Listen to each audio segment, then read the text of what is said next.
So every Thursday morning, I'm in a small group with all these great dads. They're married fathers, and one of the dads come in this week and says about a girl in Batavia who's 9 years old, and she's just been diagnosed with a rare form of brain cancer. Only 2 to 400, of these throughout the whole world every year.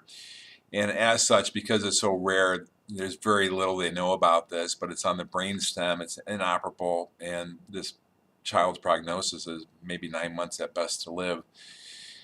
Then I got thinking about all the politics that have gone on this past week, and obviously it went into 3 in the morning, and a lot of people are sleep deprived, and here we go around pointing fingers at each other, and I think to myself, one of the greatest things in my life is that how much I value relationships. And I think the devil kind of takes you off course when he isolates you and kind of starts pitting you against people.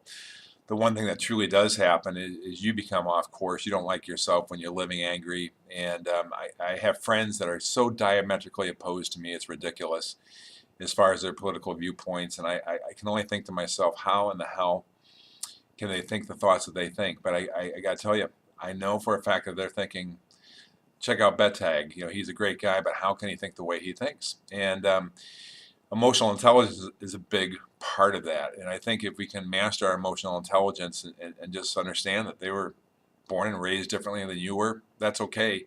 Because I can tell you and I assure you that a lot of their differences are differences that are so sexy and attractive. And I really like those people. And I almost want to go down a whole list of names of people that I know are diametrically opposed to me that I really like and I really value. And I just, in my mind, I know that we will never, ever, ever, ever, in a million years, in a million lifetimes, would we ever see eye to eye.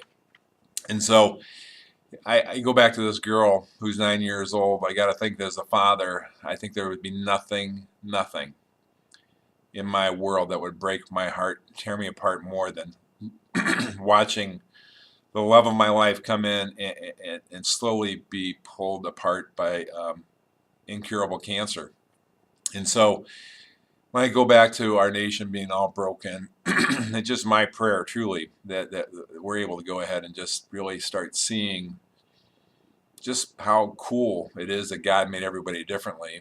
And we don't have to embrace everything that they like. I don't like half the stuff that I hear from people, but I want to embrace the good qualities of them. And I think that if you become the conduit of change, truly, that means you're going to have to stay away from those things that would challenge your emotional intelligence and kind of be the effect that starts that ball of that ball rolling, the ball of change. So there's more important things in life.